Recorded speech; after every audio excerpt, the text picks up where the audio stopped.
10 days after Typhoon Ketsana flooded the Philippines, rancid water welcomes Jojo Gadista to his home. Gadista shows us how high the water got during the storm, forcing him to elevate all his belongings.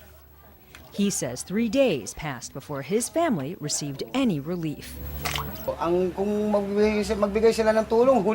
When the government helps, he says, it's too late.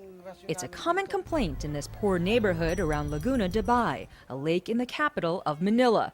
The government says 2 million residents here live in partially submerged homes. They use tractors, boats, and makeshift barges to move around the standing floodwaters that submerged what once was Main Street. Now, garbage is clogging up the city's antiquated drainage and sewage systems. The Asian Development Bank says Manila generates 6,700 tons of trash a day. Much of the waste is dumped on the streets by citizens or illegally in waterways. Children have been playing in this filthy water for days. Health officials now fear an outbreak of disease. All the children have diarrhea right now, Gadista says. I don't know how to fix the situation. The government has come under fire for its handling of the disaster. Defense Secretary Gilbert Teodoro is in charge of relief. There are a lot of your people still living in sewage water. Yeah. How long do you expect them to live like this?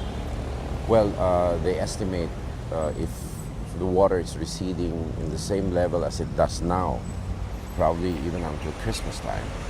Do you think that's acceptable? Definitely not. That's why we have to work to try to dredge things, try to clean up. But back near the lake, the garbage and tempers are rising. Hundreds of people are gathering on this bridge. They were told more supplies would be handed out here at 10 in the morning. It's now almost 4 o'clock. Some have been waiting all night. Until now, we're waiting here. Nobody's coming.